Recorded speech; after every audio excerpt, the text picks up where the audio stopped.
Okay, so recently the world lost probably one of the biggest pop culture icons. I'd almost want to say, given the reach that he's had, probably one of the biggest of all time. If you look at the fact that, Spider-Man, multi-billion-dollar property, X-Men, I think it's close to a billion. The Avengers, multi-billion-dollar property. Captain America, Black Panther made a significant amount of money. I mean, the things that he's worked on, just from a movie standpoint, the things that he created, multi-billion-dollar industry. I met him in 2012. To me, the Cosmic Cube is the primary picture. It actually was glowing blue, but the photo didn't show it. Ironically, Stan Lee went, "The Cosmic Cube," in that really heavy, like, old New York accent. That was fantastic. When I got him to sign something, of course I had him sign how that shows up. So this, of course, is the first appearance of Thanos. You go, if you only signed the outside, because, it's a 1.8. If you would have signed the actual cover, it probably would have, disintegrated in the process. And we were told at the time, like, don't shake his hand, don't. And the weird thing was, he couldn't really hear you very well, but a buddy of mine had, I think it was the first appearance of Galactus and the Silver Surfer, and when he slid in front of me, he goes, "Oh, a Silver Surfer." And I think he went, can I open it? He went, "Can I open it?" And he was like, "Yeah, sure, go ahead." So he's like, oh, he looked through, things that were older, he wanted to look through them. You could tell it's just, you could tell his mind went straight back to, the bullpen and the Marvel way of doing things. Of course, my first introduction into comics at large was X-Men during the Jim Lee era. So X-Men Blue Team. And, he did a great job when it came to creating characters that were flawed. I think that's why they really stand the test of time. Is if you were a nerd, like most comic book readers, you can empathize with Peter Parker. If you're an outcast, for any reason, gender, ethnicity, race, orientation, hairstyle, lack of hairstyle, moles,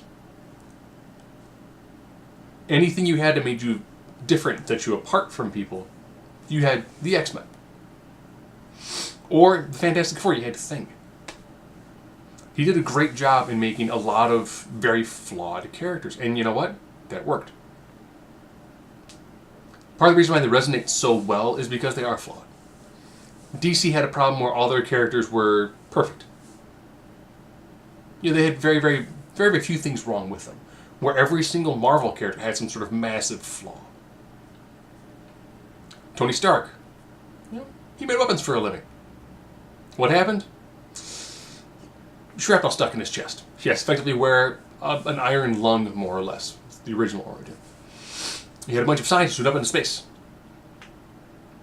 Johnny Storm was the hothead. He transforms into fire. Sue Storm always felt like she was ignored. She became invisible. The rock of the team was Ben Grimm. Reed Richards always felt like he was doing too much. He was stretched. Boom. All of their specific things became what their powers were. It was really interesting. So he made this fantastic amount of stuff. Now, I know people are going to say, yeah, but Ditko and Kirby didn't get the recognition they deserved.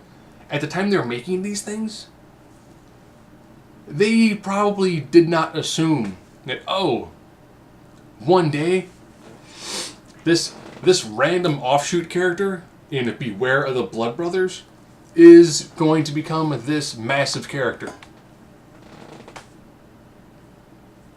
Bunch of characters probably, you know what, this guy's gonna go places. No.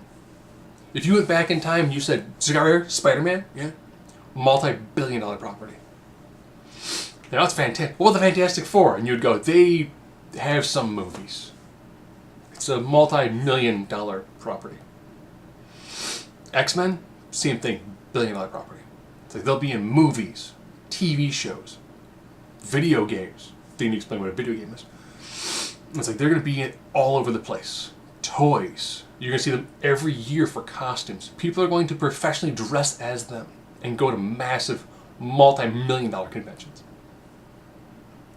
They had no They could not conceive of what they were doing at that time in a New York studio being what it is today. Now, of course, I'm more of a DC guy now, and you might notice, I've got Thanos stuff. But the things that he worked on, he did a fantastic job creating effectively an entire industry. Not by himself, but he's one of the figureheads of it. So it is incredibly sad to see him go. He was 95. So he definitely did live a full life. So, thank you, Stan the Man.